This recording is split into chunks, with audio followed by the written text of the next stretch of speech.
नमस्कार दोस्तों, मैं शुभम गुप्ता आप सभी लोगों का अपने YouTube चैनल माँ महेश्वरी BSc कोचिंग क्लासेज में स्वागत करता हूं। आज के इस वीडियो में मैं आप सभी लोगों को कॉची रीमान इक्वेशन के बारे में बताएंगे। यानी आज का अपना टॉपिक है कॉची रीमान इक्वेशन। यदि कॉची रीमान इक्वेशन की बात की जाए तो दो वैज्ञानिक थे कॉची और रीमान, तथा इन्होंने किसी कॉम्प्लेक्स फलन के एनालिटिक फंक्शन होने के लिए ये शर्त या कंडीशन बताई, और ये शर्त या कंडीशन एक इक्वेशन के रूप में थी जिसे कॉची रीमान इक्वेशन कहते हैं। कॉची रीमान इक्वेशन का टॉपिक फिजिक्स MSc और मैथ ग्रुप BSc में है। जब हम फिजिक्स से MSc करते हैं तो इसके फर्स्ट सेम के पहले पेपर यानी पहले सब्जेक्ट की चौथी यूनिट में कॉची रीमान इक्वेशन का टॉपिक है, तथा जब हम मैथ ग्रुप से BSc करते हैं तो BSc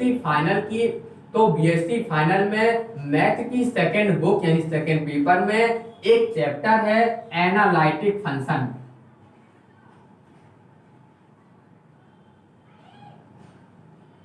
तब इस चैप्टर में हम कॉची रीमान इक्वेशन का टॉपिक पढ़ते हैं।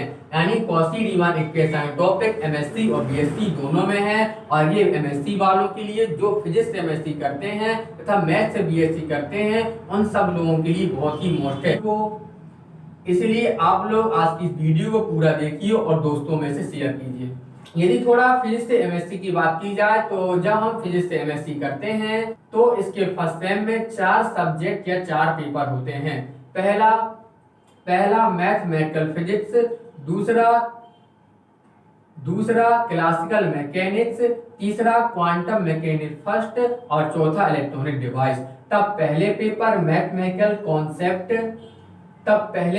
मैथमेटिकल फिजिक्स की चौथी यूनिट में कॉची रीमान इक्वेशन का टॉपिक है, तथा इसमें चारों सब्जेक्ट या चारों पेपर में प्रत्येक में 5-5 यूनिट होती हैं, जिनमें से प्रारंभ की 4 यूनिट में हम नए टॉपिक पढ़ते हैं तथा जो 5वीं यूनिट होती है ये पांचवी यूनिट रिवीजन यूनिट या रिकवरिंग यूनिट के रूप में होती है।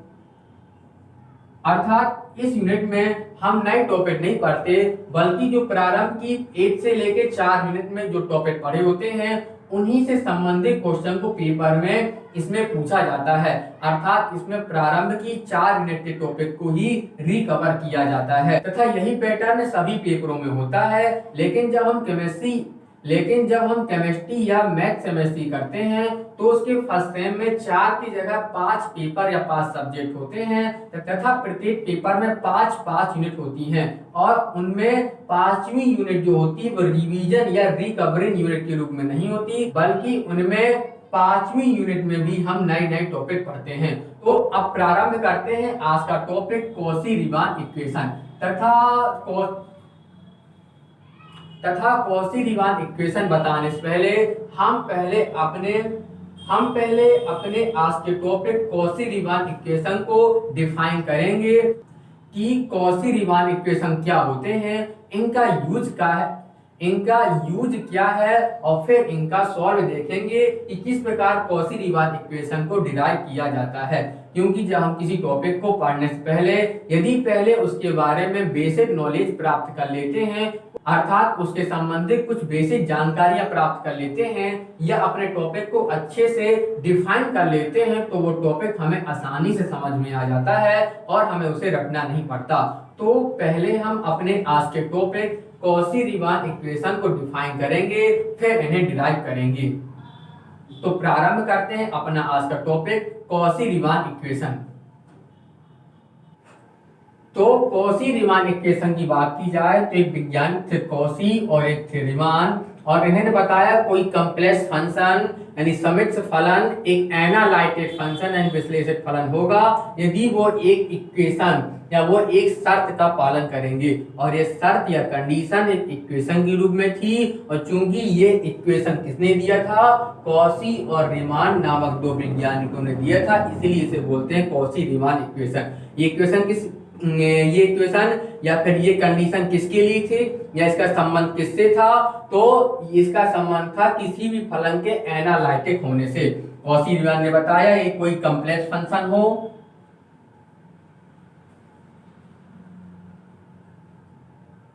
और कॉम्प्लेक्स फंक्शन कितना मान ले हम, एफ जेड बराबर कोई भी ले सकते हैं u plus i v. Complex यानी समिश्र, और समिश्र फंक्शन या समिश्र संख्या वो होती है जो रियल पार्ट और इमेजिनरी पार्ट से मिलकर बनी होती है। रियल पार्ट यदि किसी भी संख्या के साथ आई नहीं लगा या आई का यूज नहीं हुआ, यदि कोई संख्या बिना आई के लिखी है तो उसे हम बोलते हैं रियल पार्ट, है ना। ये क्या होगा, ये होगा रियल पार्ट होगा। और यदि कोई संख्या आई के साथ आई के रूप में लिखी है या उसके साथ आई लगा है तो वो होता है इमेजिनरी पार्ट। आई क्या है, आई होता आयोटा और इसे स्मॉल आई से शो करते हैं, इसका मान होता है अंडर रूट माइनस आई।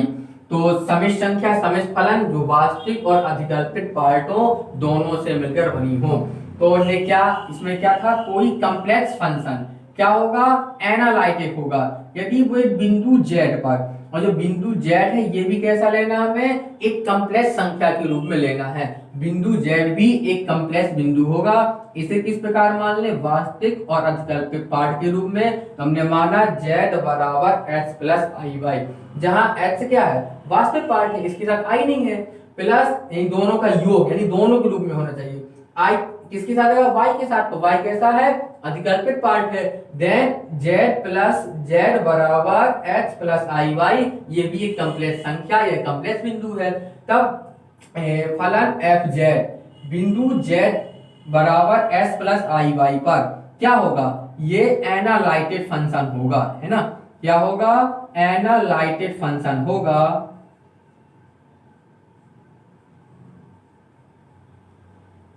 यदि इस फलन एफ जेड का बिंदु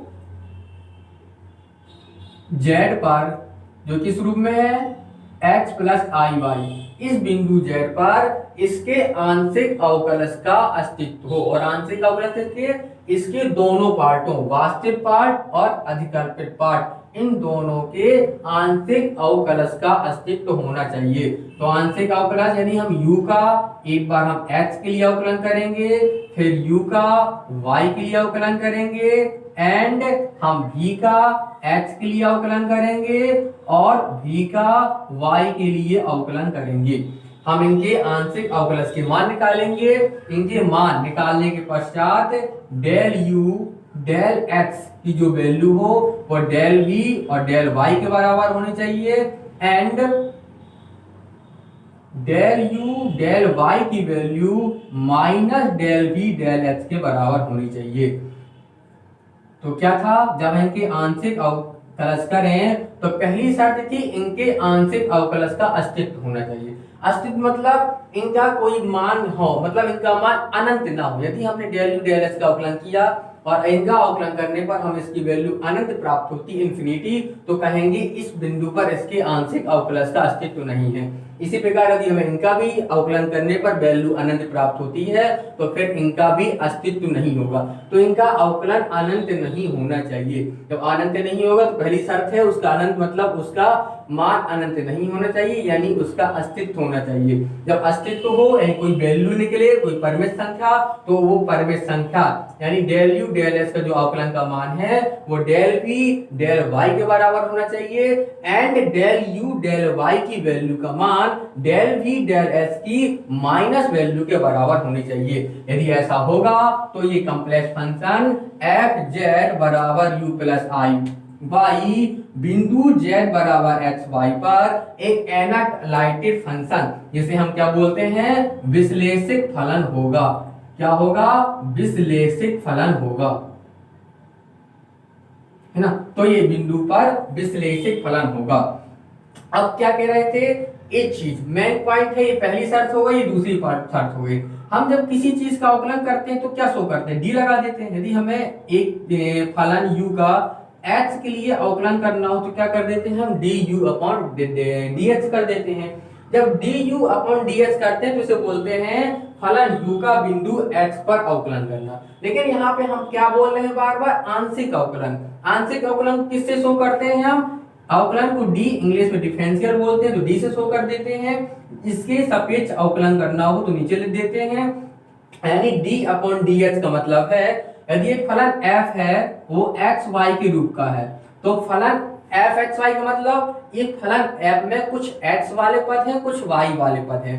x y चर होते हैं, अर्थात इसमें कुछ संख्याएं पद ऐसे हैं जिनमें चर x का यूज हुआ है और कुछ पद ऐसे हैं जिनमें चर y है, तो इसे बोलेंगे फलन f x और y का फलन है। तब यदि हमें x का अवकलन करना हो तो d लिख देते हैं, और किसकी सापेक्ष अवकलन करना हो, एक बार में हम किसी एक के सापेक्ष ही अवकलन करेंगे। अवकलन हमेशा चर के सापेक्ष किया जाता है। यदि हमें x के लिए अवकलन करना तो नीचे dx लिख देते हैं। यदि हमें y के लिए अवकलन करना तो क्या लिख देंगे हम, यदि हमें y के लिए अवकलन करना है तो हम लिख देंगे f df x, y dy। तब ये अवकलन क्या कहता है, f का अवकलन तो करो लेकिन h के लिए करो। यहाँ पे है f का अवकलन तो करो लेकिन y के सापेक्ष का, केवल y वालों पदों का। इसका मतलब होता है y के सापेक्ष अवकलन का, कि हमें केवल y के पदों वाला अवकलन करना है, जिसमें y होगा या जिसके साथ जो y वाला पद होगा उसका अवकलन किया जाएगा। और यदि यहाँ पे x वाले पद का अवकलन करेंगे और यदि इसके साथ x नहीं है y है तो उसे नियत क्या मानकर, कांस्टेंट मानकर उसका क्या करेंगे, अवकलन जीरो कर देंगे। यदि उसे कांस्टेंट मानेंगे, और हम जानते हैं कांस्टेंट का अवकलन कितना होता है, जीरो होता है। यदि हम इस प्रकार जब अवकलन करते हैं तो इसमें x और y दोनों वाले पद हैं। जब हम इस कंडीशन में इसका अवकलन करेंगे तो हम पूरे f का अवकलन नहीं कर पाएंगे, अर्थात हम केवल इस कंडीशन में x वाले पदों का अवकलन कर पाएंगे और इस कंडीशन में केवल इसके y वाले पदों का ही अवकलन कर पाएंगे। जबकि अवकलन में कोई भी चर, जितने भी चर आते हैं हम सबका अवकलन कर सकते हैं, सबका अवकलन होता है। केवल जो कांस्टेंट वैल्यू होती है, जो अंक होते हैं 1 2 3 4, जिनके साथ कोई चर ना लगा हो उनका अवकलन जीरो माना जाता है। तो सभी चरों के अवकलन करने के सूत्र होते हैं, किसी का भी अवकलन कर सकते हैं। हमें कहा गया था f का अवकलन कर दो, f का अवकलन करना था क्योंकि f x y दोनों के रूप में होता है। यदि हम थोड़ा इसे ऐसे समझें, इसमें यदि हमें कोई फलन दिया है f, और एक बार देख लें थोड़ा अवकलन और आंशिक अवकलन क्या होता है उसका देख लें। कोई फलन दिया है तो इसे f x y कब बोलेंगे, जब इसमें कोई x वाला पद भी हो, है ना, और प्लस कोई y वाला पद भी हो, दोनों पद हो। इस कंडीशन में इसमें x y दोनों वाला है, हम कहते हैं इसका df अपॉन dx करो। जब df अपॉन dx करेंगे अपन तो क्या होगा, x इनका अवकलन तो कर दिया जाएगा 4x प्लस 2, लेकिन इसे जीरो मान लेंगे। लेकिन इसका अवकलन किया जा सकता है, लेकिन यहाँ पे x के लिए अवकलन करना था तो इसे नीतांक कांस्टेंट मान के जीरो कर दिया गया। तो इस स्थिति में ये नहीं कहेंगे हमने f का पूरा अवकलन कर दिया, f के इस पद का अवकलन किया जा सकता है, लेकिन यहाँ पे x के लिए करना था इसलिए y वाले को जीरो माना गया। तो इससे f का पूर्ण अवकलन नहीं, आंशिक अवकलन कहते हैं। और आंशिक अवकलन के लिए d के स्थान पर डेल लगाते हैं, del f upon del x। तो डेल का मतलब भी क्या होता है, इस f का अवकलन करना। लेकिन कैसा अवकलन करना या कैसा अवकलन किया जाएगा, आंशिक। आंशिक मतलब इसके कुछ का अवकलन करें, कुछ भागों या कुछ पदों का अवकलन किया जाएगा और कुछ को नियतांक मान लिया जाएगा, क्योंकि हम एक बार में किसी एक चर के सापेक्ष अवकलन कर सकते हैं। y के लिए तो किया जा सकता है, लेकिन यहाँ पे ये कंडीशन है कि हम y को नियतांक मान रहे हैं, कांस्टेंट की नहीं। यदि इसे y को कांस्टेंट माना गया तो ये इसका पूर्ण अवकलन नहीं बल्कि आंशिक अवकलन किया जाएगा। जब हम किसी का आंशिक अवकलन करते हैं तो उसे डेल से शो करते हैं, यानी x के लिए यदि आंशिक अवकलन करना है तो डेल अपॉन डेल x, और यदि उसका अवकलन करना है तो d अपॉन dx, अर्थात अवकलन को d से शो करते हैं और आंशिक अवकलन के लिए d के स्थान पर डेल बनाते हैं। अब ये आंशिक अवकलन कब किया जाता है, किस स्थिति में किया जाता है, यदि हमें कोई फलन दे दिया जाए f और x और y दोनों का फलन हो, जिसमें कुछ x वाली वैल्यू हो कुछ y वाली वैल्यू हो। इसमें हमें दे दिया है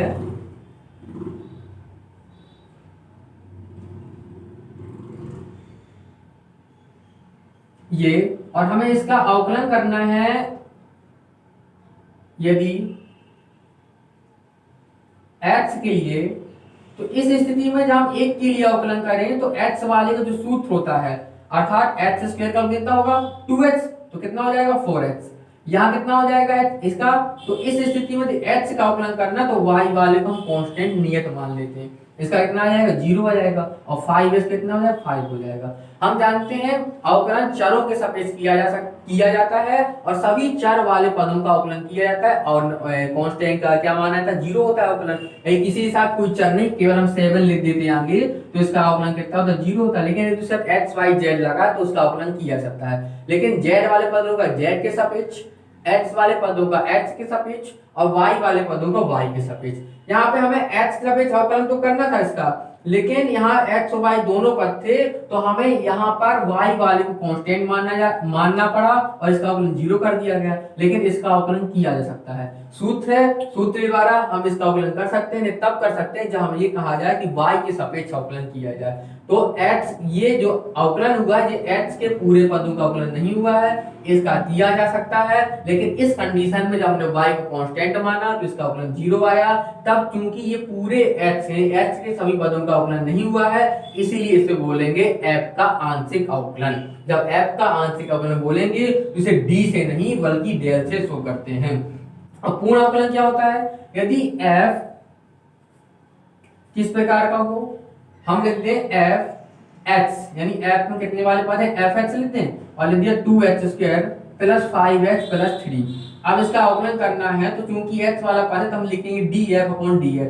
x के लिए अवकलन किया जा सकता है क्योंकि x वाले पद है, इसका y के लिए नहीं कर सकते, y के लिए करो सब 0 हो जाएंगे। तब इसका अवकलन कितना आएगा 4x प्लस 5 प्लस 0 है ना। तब इस स्थिति में इसके सारे पदों का अवकलन किया गया, 3 का 0, 5x का 5, 2x स्क्वायर का 4x, तो इसे बोलेंगे f का पूरा अवकलन हुआ, उसे d से शो करते हैं। यदि किसी पद का अवकलन ना किया जाए फिर उसे कांस्टेंट मान लिया जाए बल्कि उसका अवकलन किया जा सकता है तब उसे बोलते हैं आंशिक अवकलन और डेल से शो करते हैं। यहाँ ये ध्यान देने बात है कि यहाँ पे इसका आंशिक अवकलन किया जाएगा, आंशिक अवकलन होते हैं और कॉची रीमान इक्वेशन में u और v या किसी भी रियल और इमेजिनरी पार्ट का आंशिक अवकलन होता है। तो एक बार फिर देख लें, कोई फंक्शन f z बराबर u प्लस आई वाई किसी बिंदु इतने पर एनालाइटेड फंक्शन होगा यदि इस बिंदु z पर इसके आंशिक अवकलन का नंबरिक अस्तित्व होना चाहिए।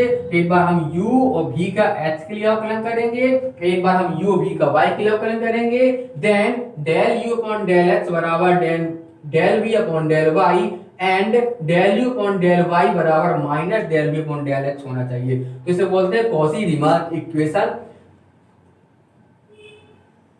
तो इसे कहते हैं कॉची रीमान इक्वेशन और ये होती है किसी भी कॉम्प्लेक्स फलन के एनालाइटेड फलन होने की कंडीशन, है ना। तो ये था अपना कॉची रीमान इक्वेशन। पहले हमने ये जाना होता क्या कॉची रीमान इक्वेशन, है। अब दूसरा क्या था कि ये कॉर्पोरेट हमने बताया इसे एमएससी में भी है बीएससी में भी है। तो जब एक ही क्लास में दोनों को टॉपिक हम जानते हैं, जो एमएससी का स्तर होता है बीएससी थोड़ा उच्च होता है, उसके क्वेश्चन टॉपिक थोड़ा हार्ड होते हैं या फिर बोलो डिटेल में होते हैं। तो ये क्वेश्चन दोनों जगह आता है तो हम इसे क्या दोनों में सेम मेथड से सेम करते हैं, कुछ अंतर होता है इसमें।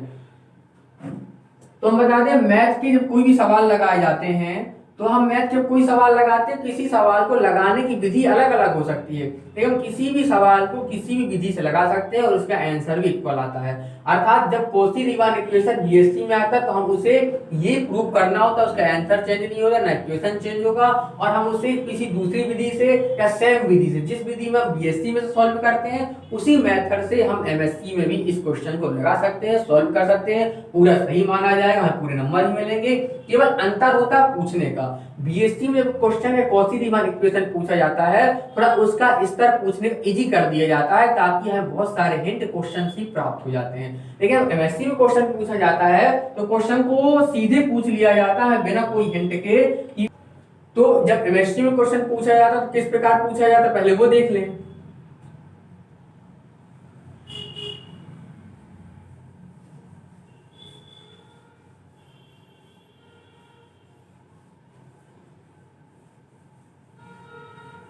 तो एमएससी में क्वेश्चन पूछा जाता है इसका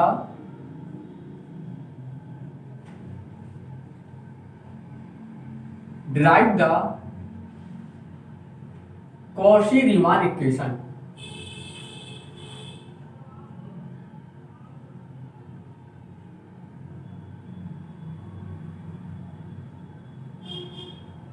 यानी कॉशी रीमान इक्वेशन को निर्मित कीजिए या व्युत्पन्न कीजिए, है ना। कोई भी हिंट नहीं लिखा रहता हमें इसमें। लेकिन जब इसी क्वेश्चन को बीएससी में पूछा जाता है तो किस प्रकार पूछा जाता है, बहुत सी चीजें क्वेश्चन में ही मिल जाती हैं। बीएससी में से 2-3 प्रकार से पूछा जाता है। जैसे पूछ लिया था, यदि if a complex function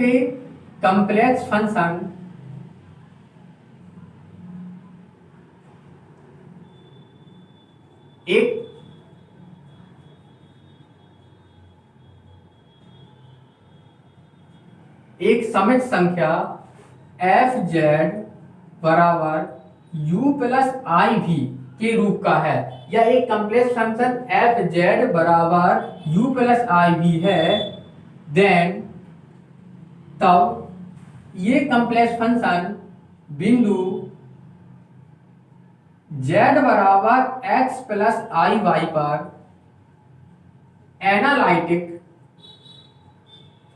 function होगा यदि इफ बिंदु z बराबर h प्लस आई वाई पर इसके दोनों u एंड v के सभी आंशिक अवकलजों का अस्तित्व हो, सभी आंशिक अवकलजों का अस्तित्व हो, एंड क्या हो जाएगा हमारा, डेल u डेल x बराबर del y del v upon del y and del u del y बराबर minus del v upon del y। तो जब ये क्वेश्चन बीएससी में शुरू में पूछा जाता है तो देखो हमें कितने सारे हिंट दिए गए हैं। यहाँ पे सबसे पहले हमें कॉम्प्लेक्स फंक्शन ही दे दिया गया किस रूप में मानना है। यदि हमने इसे बहुत अच्छा लगा रखा है, बनता भी है, और हमें शुरुआत याद नहीं आ रही कहाँ शुरुआत किया जाता है, कहाँ से लगाए हम, तो हमें कॉम्प्लेक्स फंक्शन ही दिया जाता है कि एफ जेड बराबर यू प्लस आई भी लेना है हमें।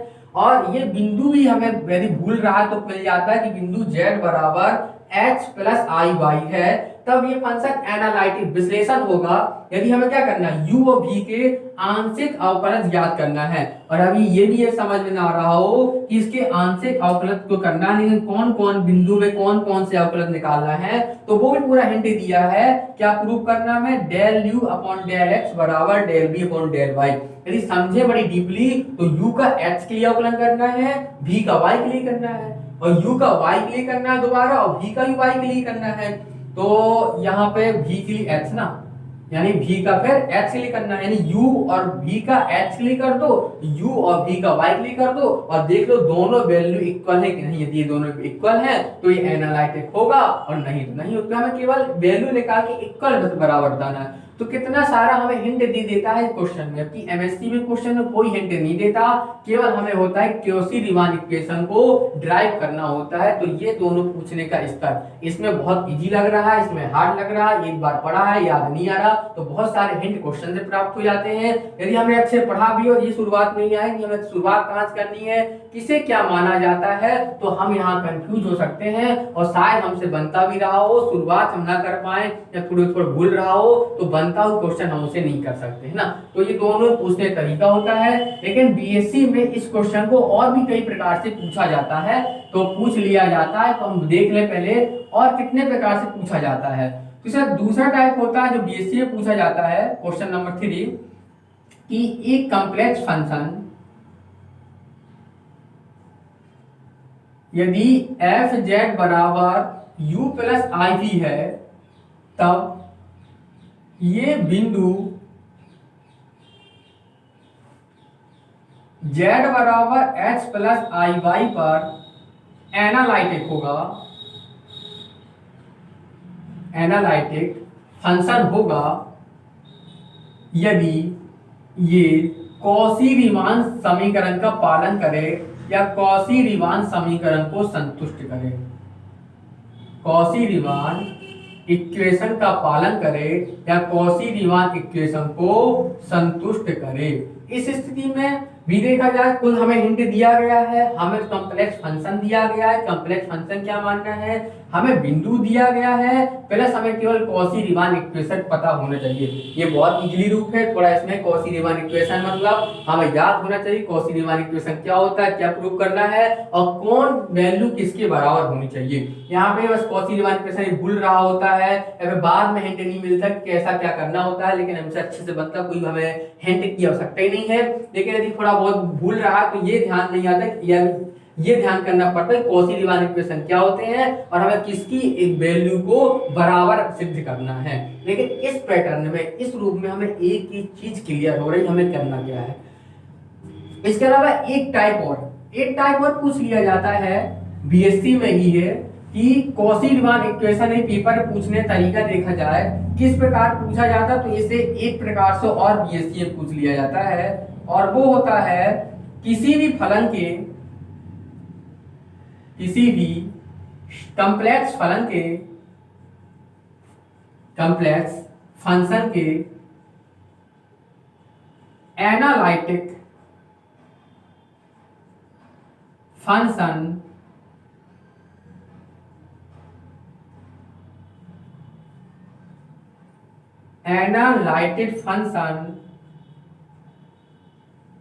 होने की नेसेसरी कंडीशन ज्ञात कीजिए।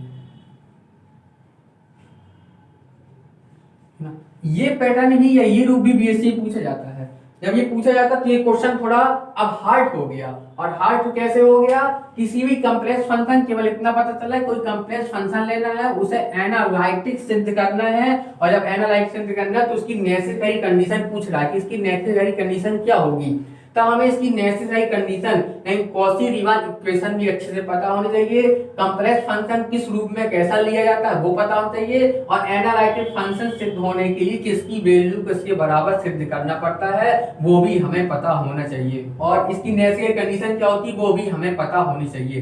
तो ये थे बीएससी और एमएससी में इस कॉची रीमान इक्वेशन को किस प्रकार पूछा जाता है उसका तरीका, कि बीएससी में क्वेश्चन और एमएससी दोनों हैं, दोनों को सेम तरीके से हल करेंगे, दोनों में सेम मेथड लगाएंगे। तो दोनों में क्या अंतर है, बीएससी में केवल पूछने और पूछने तरीका अलग होगा, बीएससी में इस क्वेश्चन को इस रूप में पूछा जाएगा और एमएससी में सीधे पूछा जाएगा derive the Cauchy Riemann equation. अब देखते हैं ये क्वेश्चन, ये इक्वेशन कैसे हल करते हैं या फिर कैसे किसी कॉम्प्लेक्स फलन के एनालिटिक फलन होने की कंडीशन डिराइव करते हैं। तो अब कॉची रीमान इक्वेशन का हल देखें कि इसका प्रूफ क्या होगा। तो यदि इसके प्रूफ की बात की जाए तो इसके प्रूफ में मानते हैं कि कॉम्प्लेक्स फलन एफ जेड बराबर यू प्लस आई भी बिंदु z बराबर x प्लस आई वाई पर विश्लेषिक है यानी अवकलनीय है।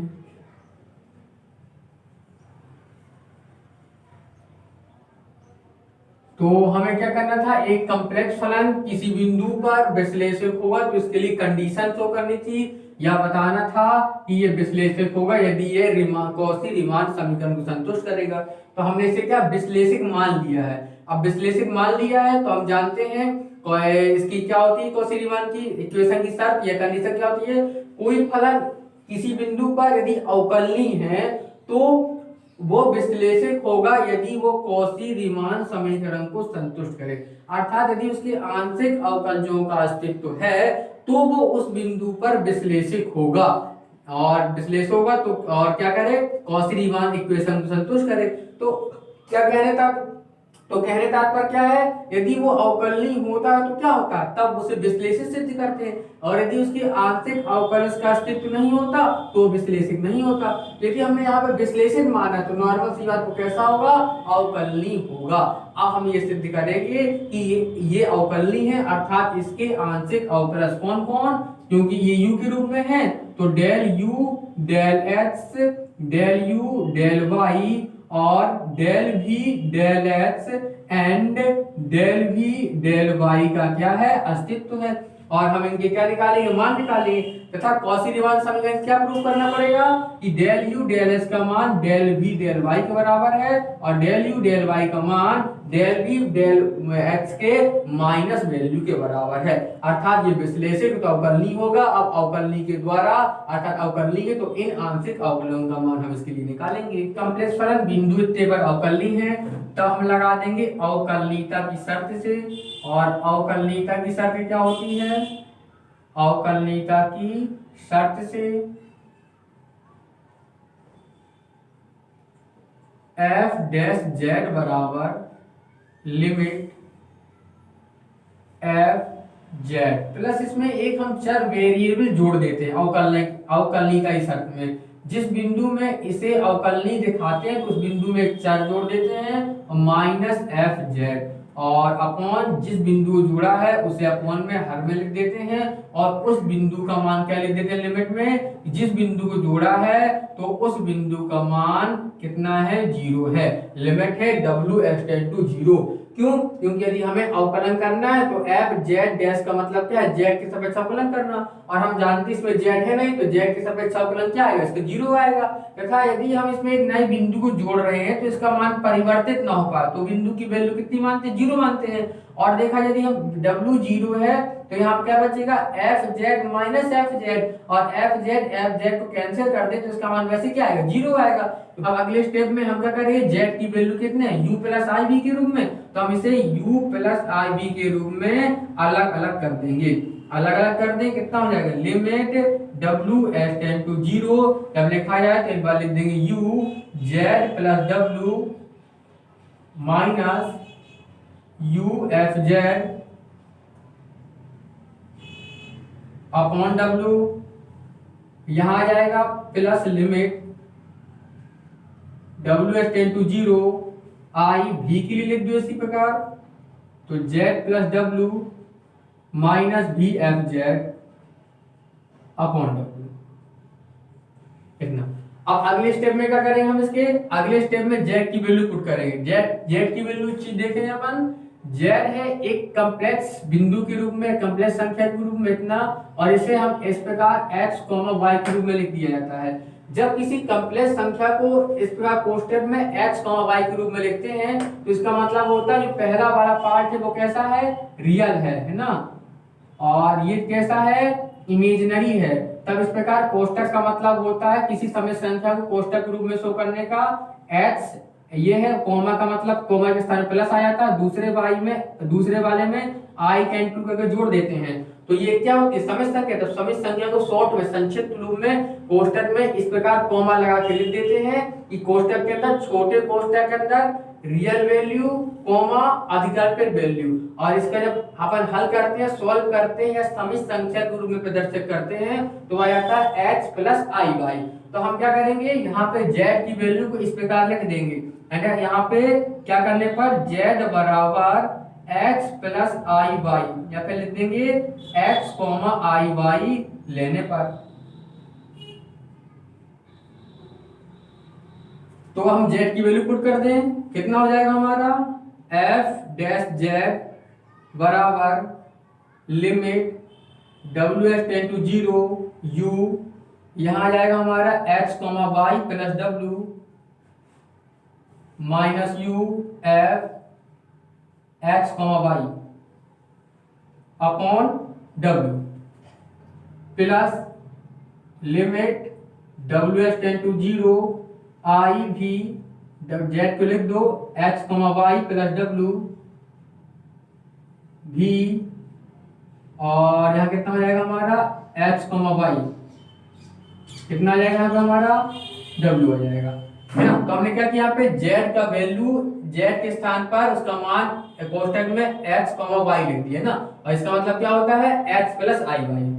अब इसके आगे नहीं है तो हम w की जो वैल्यू है, w का मान, ये भी एक समित संख्या के रूप में मानेंगे और उसे यहाँ पर हम रख देंगे। तो देखें अब आगे,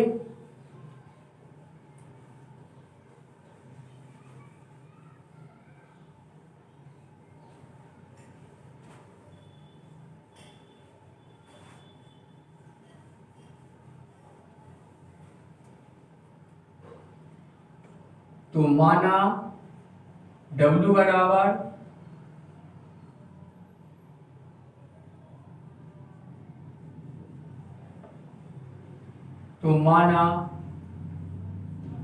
W बराबर H प्लस आई के।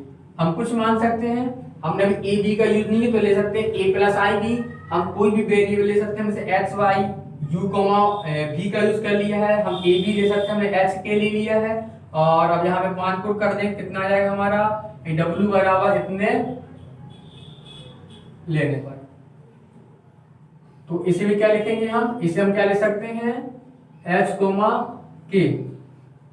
तो एफ डैश जेड बराबर लिमिट, अब यहाँ पे जहां W उसका मान क्या बदल जाएगा, H प्लस आई के H टेंड टू 0 है ना, इस प्रकार लिखा जाएगा U और H Y एक इसमें लिख देंगे प्लस H के माइनस U, यहाँ पे W नहीं तो H Y बस आ जाएगा upon W plus limit H plus आई के H टेंड टू 0।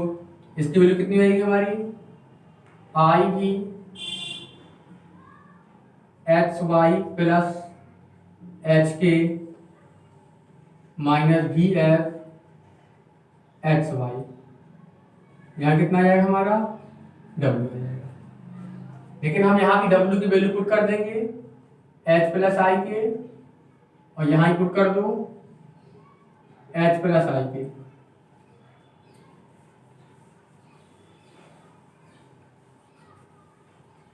अब आगे क्या करेंगे, तो आगे अगले स्टेप में हम किसका मान निकाले हैं, एफ डैश जेड। तो इसे जब हल करेंगे तो क्या करेंगे, ये भी एक समित संख्या लिखी है, समित संख्या ये और ये इनको आपस में क्या करना, जोड़ना है। तो हम इसके रियल पार्ट से इसके रियल पार्ट को जोड़ देंगे और इमेजिनरी पार्ट से इमेजिनरी पार्ट को जोड़ देंगे, है ना। तो हम क्या करेंगे, इन दोनों के रियल पार्ट को जोड़ देंगे और दोनों के इमेजिनरी पार्ट को जोड़ देंगे। तो कितना आएगा हमारा, लिमिट H प्लस आई के H टेंड टू 0 U और X plus H comma Y plus k U X comma Y, और पूरे का गुण कितना हो जाएगा हमारा H प्लस आई k plus limit H plus आई के H टेंड टू 0। यहाँ क्या बचा हमारा आई भी, और जब जोड़ेंगे कितना आएगा H प्लस के कॉमा दूसरे में Y H प्लस H और Y प्लस के माइनस भी F H कोमा Y, और इसमें कौन कितना होगा हमारा H प्लस आई के। तो अब हमने क्या कर दिया, केवल हमने यहाँ पे दोनों को इसमें रियल पार्ट से रियल पार्ट को और इमेजिनरी पार्ट से इमेजिनरी पार्ट को आप जोड़ दिया। कॉम्प्लेक्स था तो इसे भी कॉम्प्लेक्स संख्या के रूप में मान लिया। कितना माना, H प्लस आई के, और हमने इसके स्थान पर H प्लस आई के लिख दिया। लेकिन यदि हम H प्लस आई के को संक्षिप्त में लिखना चाहे तो क्या लिख सकते हैं, H कोमा के, कोमा मतलब दोनों प्लस के रूप में आएंगे, पहला वाला रियल है दूसरा वाला इमेजिनरी है, तो इसका ही मान आता है H प्लस आई के, जिसे संक्षिप्त में H कोमा के लिख देते हैं। तो हमने W के स्थान पर क्या लिख दिया, H कोमा के लिख दिया। पूरे सवाल में जो सवाल था यहाँ ये क्या है, Z की वैल्यू रखी गई है, यहाँ किसकी वैल्यू रखी गई, ये W की वैल्यू रखी गई है, ये W की वैल्यू हुई, ये Z की वैल्यू हुई, और ये किसकी वैल्यू है, Z की वैल्यू है। ये हमने यहाँ Z की वैल्यू पुट कर रखी है, यहाँ W की वैल्यू पुट कर रखी है, ये भी Z की वैल्यू है ना, ये भी Z की वैल्यू है। अब क्या करेंगे, जहाँ W और Z की वैल्यू, अब हम क्या करेंगे, जहां W और Z की वैल्यू रखी है उन वैल्यू में रियल पार्ट से रियल पार्ट को और इमेजिनरी पार्ट से इमेजिनरी पार्ट को जोड़ देंगे। हमारी लिमिट चेंज नहीं हुई, जो कितनी रखी है U का U, इसका रियल पार्ट कितना होगा X होगा, इसका रियल पार्ट H, और बीच में प्लस लगा है तो ले सकते हैं X प्लस H, कॉमा है दोनों के बीच में, यहाँ कॉमा लगा दिए, दूसरा आ जाएगा Y प्लस के, माइनस का माइनस U H Y लिख दिया जाएगा, लिमिट लगा दी, इसमें भी रियल पार्ट से रियल पार्ट को जोड़ देंगे क्योंकि दोनों रियल और वास्तविक के मध्य, रियल और इमेजिनरी के मध्य कॉमा लगा, तो यहाँ पे रियल पार्ट और इमेजिनरी पार्ट के मध्य कॉमा लगा देंगे और ज्यों के त्यों पूरी वैल्यू को रख देंगे। अब आगे क्या करेंगे, आगे हम अपनी इस लिमिट को दो पार्ट में तोड़ देंगे। एक बार मानेंगे हम k बराबर 0, यदि हम k बराबर 0 जहां जहां k रखा है वहां 0 रख देंगे तो हमें ऐसा हल करने पर प्राप्त होगा h टेंड टू 0, अर्थात k की वैल्यू 0 रख दी जाए तो h की वैल्यू 0 प्राप्त होगी, क्योंकि वो कहता है h प्लस i के इन दोनों का योगफल क्या है 0 रखना है, 0 के बराबर है। तो हम एक बार h प्लस यदि हम k बराबर 0 रख दें तो h की वैल्यू 0 प्राप्त होगी, दूसरे में यदि हम h बराबर 0 रख दें तो हमें k की वैल्यू प्राप्त होगी। तो इस लिमिट को कैसे लिखा जा सकता है, हम इस लिमिट को दो बार या फिर इस लिमिट को एक बार इस रूप में मानेंगे और एक बार इस रूप में मानेंगे और अलग अलग रूप में मानकर पूरे सवाल को हम हल करेंगे। अर्थात पहले हम आपको लोगों को बता दें लिमिट को दो बार में कैसे तोड़ा जाएगा। यदि हम इस प्रकार देखें तो हमारा सवाल था, यदि हमें पूरे सवाल में लिमिट को दो पार्टों में डिवाइड करना है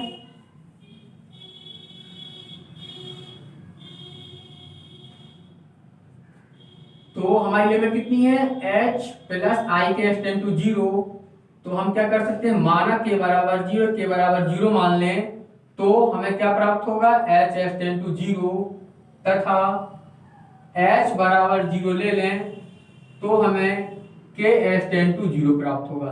तो इस प्रकार हम अपने एक बार k बराबर 0 रखेंगे और एक बार हम h बराबर 0 रखेंगे और सवाल को हल करेंगे। तो नंबर फर्स्ट ले लें, तो नंबर पहले एक बार फर्स्ट ले लें, तो पहले हम फर्स्ट नंबर ले रहे हैं k बराबर 0 तो h टेंड टू 0 और पूरा वही सवाल हम लिख देंगे। सवाल कितना हमारा f डैश z बराबर लिमिट किस रूप में लिख दी जाएगी, लिमिट में हमें जिसका मान 0 रखना उसे नीचे रखा जाता है।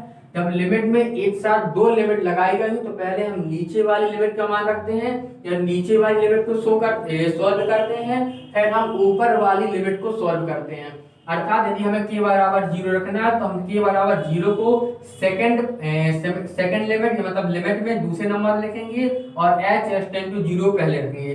जब इस लिमिट को हल किया जाएगा तो जहां जहां k है वहां वहां हम 0 रख देंगे और h टेंड टू जो 0 है उसकी वैल्यू को बाद में पुट कर देंगे। तो हमारा सवाल हो जाएगा limit h tend to 0 k बराबर 0, जो हमारा सवाल है u x प्लस h, इससे कुछ जो पूरा रहेगा उसमें कोई परिवर्तन नहीं होगा, y प्लस के minus u x comma y plus इस लिमिट को भी कैसे लिख दिया हम h टेंड टू 0 k बराबर 0 और कितना आ जाएगा हमारा यहाँ अपॉन में कितना है, अपॉन में हमारा जो चल रहा था h प्लस i के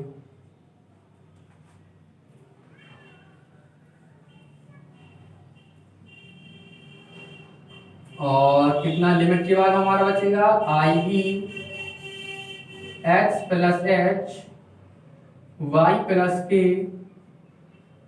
minus V F H comma Y X comma Y upon H plus आई के।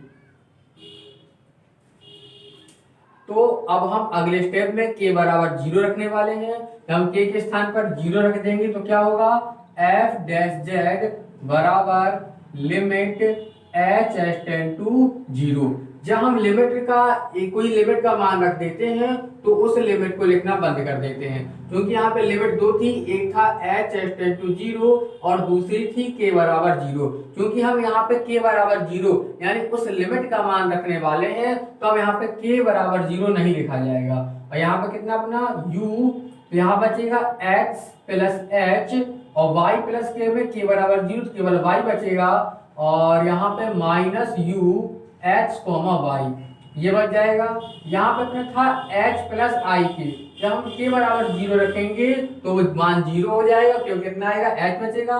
यहाँ पे सेकंड में प्लस बचेगा i limit plus i limit, यहाँ भी लिमिट k टेंड टू 0 लिखी जाएगी, k बराबर 0 नहीं लिखेंगे, v x plus k comma y minus v x comma y upon में यहाँ k बराबर 0 केवल कितना बचेगा h बचेगा। उसके बाद क्या होगा, तो आप हमको एक चीज बता दें, यदि f दो चरों x y का फलन हो और कुछ इस प्रकार है, तो हम जानते हैं इस f का x के लिए अवकलन किया जा सकता है और y के लिए भी अवकलन किया जा सकता है, लेकिन इसका आंशिक अवकलन होगा, क्योंकि जब x के लिए अवकलन करेंगे तो y को नियत मानना पड़ेगा और जब y के लिए अवकलन करेंगे तो x को नियत मानना पड़ेगा। हम इससे, लेकिन यदि इसमें अवकलनीयता की शर्त लगा दी जाए और देखें फलन f क्या बिंदु h बराबर, बिंदु का ले लें, बिंदु h पर अवकलनीय है कि नहीं। यदि बिंदु h पर अवकलनीय सिद्ध करना है तो अवकलनीयता शर्त होती है f डैश, मतलब f का क्या कर दें, अवकलन कर दें। इस बिंदु पर करना है, यहाँ पे ले सकते हैं f डैश h y, तो जिस बिंदु में करना हो उस बिंदु की लिमिट लगा देते हैं h टेंड टू 0, और चूंकि हमें जब h के लिए करना है, हम इस बिंदु को यहाँ पे जोड़ेंगे, h के साथ जोड़ दें, h प्लस h है ना, तो फलन लिखा जाएगा, तो फलन f, यदि हमें इस फलन का बिंदु h पर x के सापेक्ष अवकलन करना हो तो हम इस बिंदु को h के साथ जोड़ देते हैं ना, और y को ज्यों का त्यों लिखेंगे और एक बार कर देंगे f h y माइनस में ना, और उसी क्या कर देंगे, डिवाइड कर देंगे।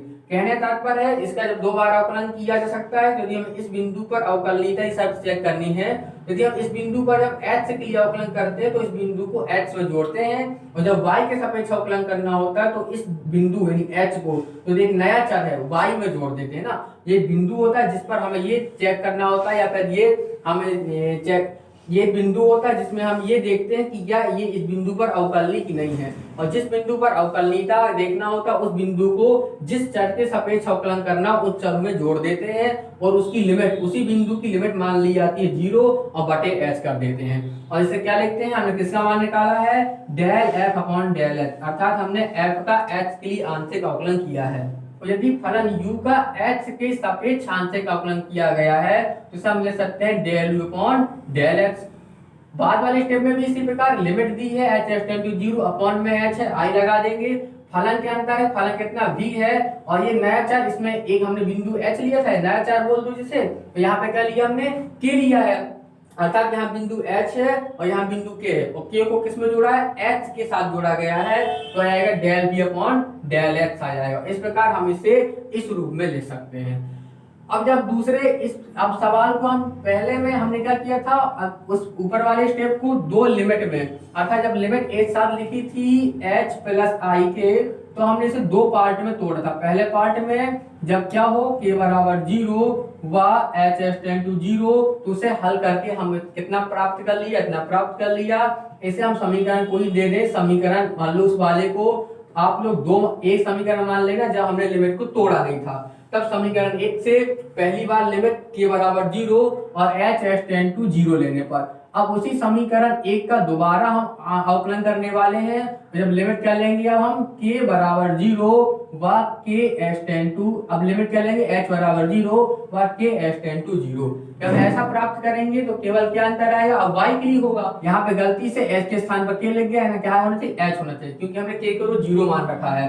अब हम क्या करेंगे, वहां पे समीकरण 1 का दोबारा, अब समीकरण 1 से सवाल को दोबारा लगाना चालू करेंगे और लिमिट क्या ले लेंगे, h बराबर 0 और k टेंड टू 0। जब ऐसा करेंगे तो अब h हट जाएगा और y के साथ क्या बचेगा, k बचेगा। तो अब पुनः समीकरण 1 से सवाल को लिखना प्रारंभ, तो पुनः समीकरण 1 से हम सवाल को दोबारा लगाएंगे, समीकरण 1 से, और अब लिमिट क्या ले लेंगे हम, सेकेंड नंबर लिमिट होगी f डैश 0 बराबर limit k h tend to 0 h बराबर 0, और पूरा सवाल वही को उतार देंगे।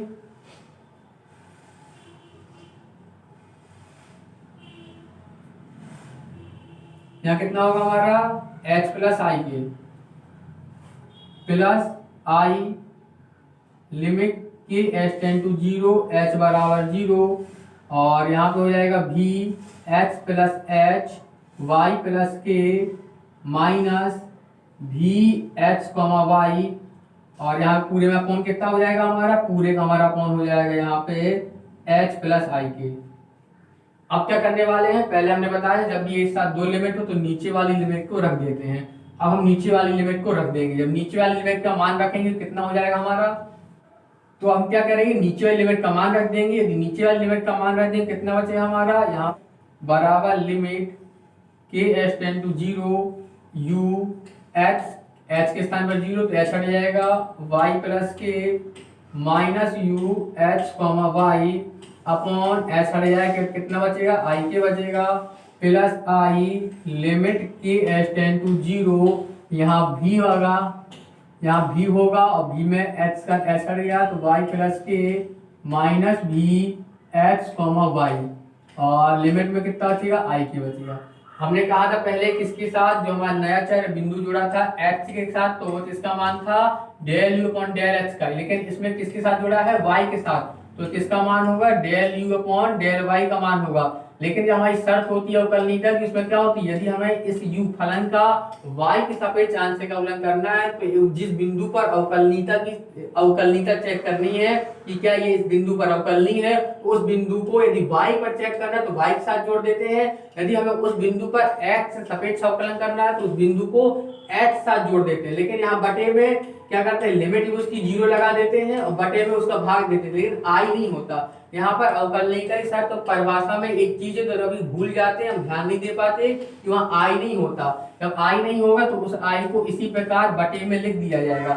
आई क्यों आएगा, क्योंकि हम किसे हल कर रहे हैं, काल्पनिक पार्ट को हल कर रहा था। जो लिमिट ली हमने, तो हमारी लिमिट पूरी लिमिट थी h प्लस आई के h टेंड टू 0, और हमने लिमिट को काल्पनिक भाग के लिए हल किया तो आई रहेगा। लेकिन इसमें दोनों अंश और आई है, दोनों कट जाएंगे और किसका मान होगा, वो del v upon del y का होगा। तो इस प्रकार हमें समीकरण 3 प्राप्त हो जाएगा। तो आपने पूरे सवाल को हल कर लिया, हमारा सवाल पूरा हल हो चुका है लगभग, कि हमें दो समीकरण प्राप्त हुए, समीकरण 2, 3। अब हमें इस समीकरण 2, 3 में वास्तविक और अधिकल्पित भागों की केवल तुलना करनी है। लेकिन देखा जाए इसका वास्तविक भाग कौन सा होगा, जिसमें आई नहीं है, ये वाला, ये अधिकल्पित भाग है। इसका ही वास्तविक भाग कौन सा होगा, ये वाला, और ये कौन है, इसका अधिकल्पित भाग है।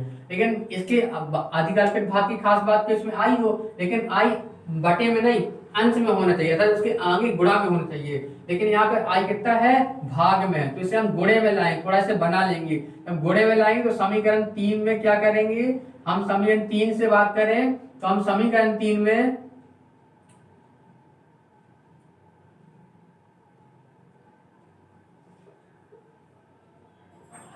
तो हम इस समीकरण 3 में जो आई अंश में लिखा, हर में लिखा, उसे हम गुणे में अंश के रूप में लाएंगे। तो समीकरण 3 से हम क्या करेंगे, हम समीकरण 3 को थोड़ा सा हल करेंगे समीकरण 3 से, और समीकरण 3 को लिखें तो लिखा जा सकता है डेल v डेल y, और हमारा कितना है, इसमें सेकंड अधिकल्पित भाग में आई का हम गुणा भाग कर देंगे, आई का हम मल्टीप्लाई कर देंगे और आई का ही हम क्या कर देंगे, भाग कर देंगे। यदि हम ऐसा कर दें, आई का गुणा और भाग कर दें,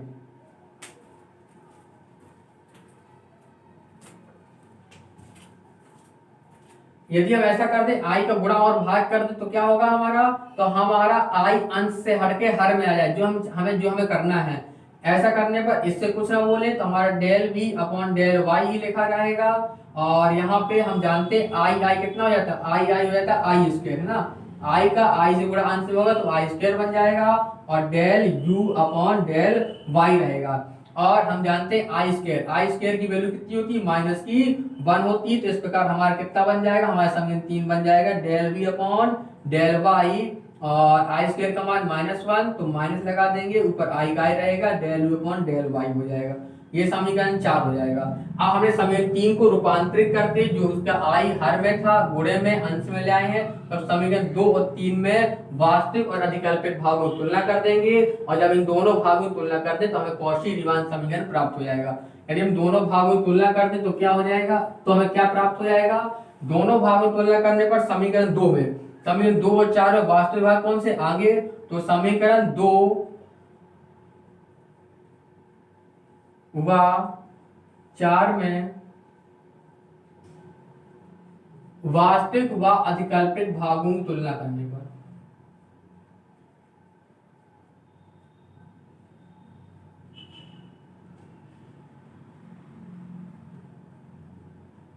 तो इसका वास्तविक भाग कौन से आगे वाले, कितना है हमारा, del you upon del X बराबर del v upon del y।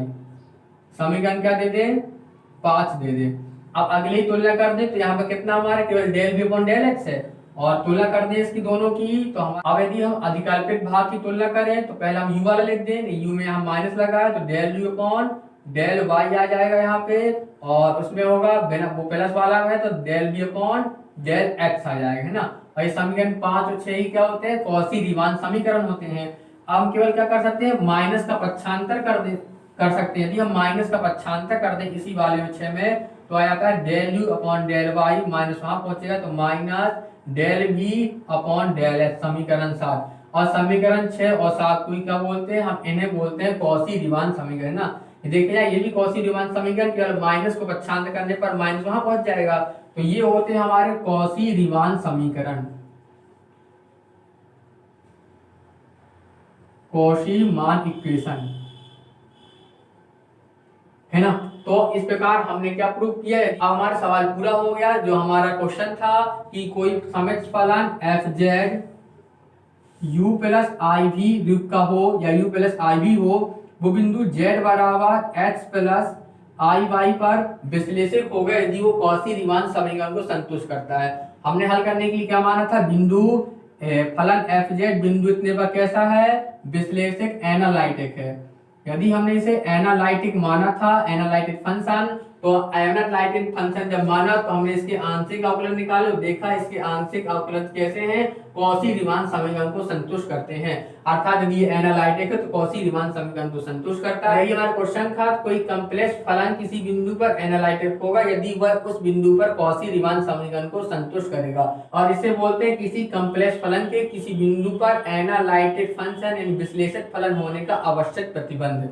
तो ये था हमारा पूरा क्वेश्चन। यदि इसे देखें भी एक बार जल्दी से रिवीजन करें हम कैसे हल किया था, तो हमें फलन एफ जेड समित फलन के रूप में दिया था, वास्तविक अधिकल्पित पार्ट थे, इसमें एक बिंदु भी था समित के रूप में एच प्लस आई वाई के रूप में। हमें इसमें से इसके एनालिटिक होने का आवश्यक प्रतिबंध ज्ञात करना था, यह बताना था ये फलन इस बिंदु में एनालिटिक विश्लेषक होगा यदि ये कौशी रीमान समीकरण संतुष्ट करेगा। तो हमें कौशी रीमान समीकरण पता होने चाहिए। तो हमने इसे क्या माना, एनालिटिक मान लिया। एनालिटिक मतलब विश्लेषक है, यदि विश्लेषक होता है तो इसके आंशिक अवकलजों का अस्तित्व होता है। जब किसी फलन के किसी बिंदु पर आंशिक अवकलज का अस्तित्व होता है तभी वो कौशी रीमान समीकरण को संतुष्ट करता है और विश्लेषक फलन कहलाता है। तो विश्लेषक माना तो ये अवकलनीय होगा। तो हमने क्या किया था, तो हमने इस फलन f पर अवकलनीयता की शर्त लगाई, और अवकलनीयता की शर्त लगाते हैं जब अवकलनीय सिद्ध करते तो बिंदु लेना पड़ता था। हमने शुरुआत में बिंदु w ले लिया था, और जब बिंदु W लिया था तो हमने बिंदु W पर अवकलनीयता की शर्त लगाई थी फलन f पर। इस फलन f को दो चरों या दो पार्टियों u और v में डिवाइड कर दिया था। फिर हमने z बराबर h, जो बिंदु था z बराबर h प्लस आई वाई, उसकी वैल्यू पर कर दी थी, और उस बिंदु जिसमें अवकलनीय सिद्ध करना था उसका भी हमने क्या माना था, h प्लस आई के अर्थात एक समित संख्या के रूप में मान लिया था। और जहां z था वहां h प्लस आई के लिख दिया, और जहां w था वहां h प्लस आई के लिख दिया। हमने बताया था किसी समित संख्या को कोष्ठक में कॉमा के रूप में h k लिखा जा सकता है, तो इस प्रकार हमने h k लिख दिया था। इस h y को भी h y लिखकर इसके वास्तविक भाग से वास्तविक भाग को और अधिकल्पित पार्ट से अधिकल्पित पार्ट को जोड़ दिया था। तब हमारी लिमिट कितनी हो गई, हमारी लिमिट हो जाएगी h प्लस आई के। हमने इसके पश्चात लिमिट को दो पार्ट में डिवाइड कर दिया था। पहला पार्ट हमने माना था जब के पहला ले ली था हमने k बराबर 0 और तो h टेंड टू 0। पहले लिमिट इसलिए मानी थी, हमने पहले किसके लिए x के सापेक्ष आंशिक अवकलन का मान निकाला था, तो इसके लिए हमने y जो k था अधिकल्पित था, अधिकल्पित लिमिट के रूप में था, तो ये अधिकल्पित लिमिट किस में होगा, अधिकल्पित पार्ट में होगा। तो पहले हमने अधिकल्पित पार्ट को 0 मान लिया अर्थात k बराबर 0, और वास्तविक भाग यानी x के रूप में अपने सवाल को प्राप्त कर लिया था, जिसका जो मान किसका कहलाया था हमारा del u upon del x and del v upon del h का हमें मान प्राप्त हो गया था ऐसा करने पर। फिर इसके बाद हमने दूसरी लिमिट लगाई थी। दूसरी लिमिट हमने क्या किया था, वास्तविक पार्ट को 0 मान लिया था, h बराबर 0, और लिमिट लिख दी थी हमने अधिकल्पित पार्ट के रूप में। ऐसा करने से हमें क्या प्राप्त हुआ था, del v upon del y का मान अर्थात y के सापेक्ष हमें फलन प्राप्त हुआ था del u del y and del u v del y, अर्थात y के सापेक्ष हमें आंशिक अवकलज के मान प्राप्त हो गए थे। तब हमने केवल ये एक में आई किस में होता है, हर में होगा, तो अंश में लाने के लिए आई का गुणा भाग कर दिया और दोनों समीकरण में वास्तविक और रियल पार्ट की तुलना कर, वास्तविक और इमेजिनरी पार्ट की तुलना कर दी। जब वास्तविक इमेजिनरी पार्ट की तुलना करें तो प्राप्त हो जाता है del you upon del s की मान value del B upon del y के रूप में के बराबर होती है, और डेल यू डेल वाई का माइनस मान del B upon del s के बराबर होता है, और डेल यू डेल वाई की minus value del B upon del s के बराबर होती है। माइनस कर दी पक्षांतर तो कितना ले सकते से del you upon del Y, तो माइनस कर दिया पक्षांतर कितना ले सकते हैं del you upon del Y बराबर minus del B upon del X. और समीकरण 5 और 6 को क्या बोलते हैं, कॉची रीमान समीकरण बोलते हैं। ये भी कॉची रीमान समीकरण लिखा है, बस यहाँ पे हमने जो पहले माइनस है उसका क्या कर दिया, पक्षांतर कर दिया है। और इसे बोलते हैं किसी भी फलन कॉम्प्लेक्स फलन के किसी बिंदु पर एनालिटिक होने का आवश्यक प्रतिबंध। तो ये था आज की वीडियो में हमने आप लोगों को कॉची रीमान इक्वेशन के बारे में बताया, उसका सोल्व बताया, और बताया ये टॉपिक एमएससी और बीएससी दोनों में है। एमएससी बीएससी में दोनों में इस टॉपिक को सेम मेथड से हल करते हैं।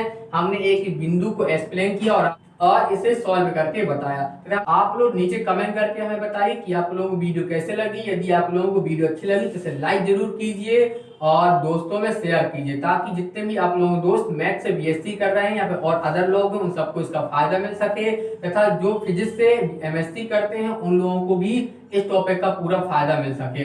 तथा इसके अलावा यदि आपको बीएससी में मैथ फिजिक्स केमिस्ट्री किसी भी सब्जेक्ट के किसी टॉपिक में यदि वीडियो चाहिए हो तो आप नीचे कमेंट करके हमें बता सकते हैं। एमएससी फिजिक्स में किसी टॉपिक में यदि आप लोगों को वीडियो चाहिए हो तो आप वो भी हमें नीचे कमेंट करके बता सकते हैं। इस वीडियो में बस इतना ही, इसके बाद मिलते हैं आप लोगों से अगली वीडियो में। तब तक के लिए नमस्ते, जय हिंद।